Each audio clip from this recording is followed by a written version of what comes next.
Welcome to Card Market Analytics, where we take deep dives into the data related to card markets and collectible markets.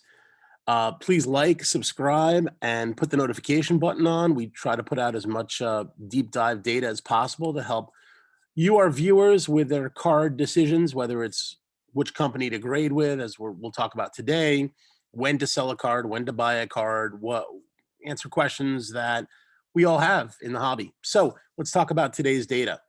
We looked at and analyzed the Golden Auction, the most recent one from that ended April 24th, had 874 lots that were sold in this auction. And really, I wanted to answer the question, which is, which grading company should I use if I want to put my cards out in an auction like Golden or Heritage or one of these other auction houses? What sort of gets sold? What price do they get sold at? Is there a difference between the grading companies? So let's look at the data. PSA, BGS, SGC are the main ones we looked at. As you can see on the top panels here, of the 874 lots that were sold, PSA represented about 42% of those, BGS about 32%, SGC about 6%, and the rest were other companies or not graded cards. So all of a sudden, right off the bat, you can kind of see that PSA is a little bit of a leader here when it comes to the overall auction. BGS not that far behind, and SGC really a very small percentage of the auctions were SGC graded cards. Looking at average sale price, you got PSA at about 16,000, give or take, BGS near 21,000, and SGC all the way down below 6,000. Interestingly enough, BGS actually garners about a 30% premium over the average PSA card. And again, these are averages. So, your cards, your specific cards may not apply, but in general, these are the averages that we see in these golden auctions. The average vintage, we wanted to see what sort of age card was being sold under each of these grading banners. So under PSA, the average age was a 1988 card. BGS was about a 2005 card, so a much more modern card. And SGC was really super vintage, average age of circa 1947. So the next thing I wanted to do is look at the modern lot information, so 1980 and younger cards, and see what percent that represented of the whole auctions and how that broke down in terms of grading companies. So again, if you look at the number of lots sold, nearly 700, that represented almost 80% of the total auction.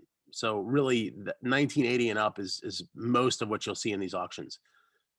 Surprisingly, PSA and BGS were about even, 38%, 41%, a little bit of an edge to BGS. But in the modern era and modern cards, you're looking at sort of an even number.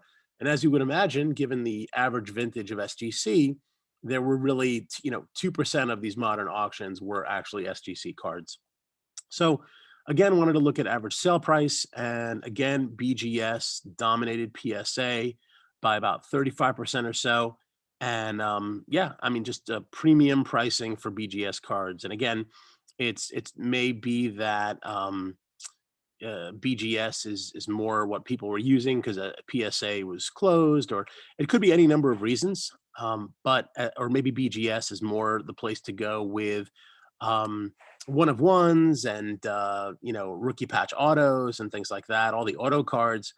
So given that BGS might be getting these premium prices, it also may be because BGS provides subgrades. And so all of a sudden, when people are looking for cards and they're going to pay a premium price, they pay more for subgrades. That actually is a very interesting observation. So it's kind of a thing I'll be looking into in the future. But definitely, if that's the case, you'll have to see a lot of even guys that are using CSG or HGA may be pushing for subgrades to get premium pricing.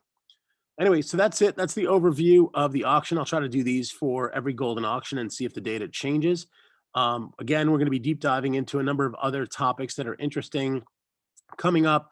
I'm going to look at why it is that quarterbacks on football cards get such a significant premium relative to other position players, and trying to understand a little better. Is that ever going to change? Is it not going to change? Why is it? So that's going to be the next little project that I'll share with you guys maybe in a couple of days. I'll try to get that done. And again, like, subscribe, put the notification bell on, leave comments. Just let me know you guys are finding this data interesting and helpful. All right. Take care. Thank you.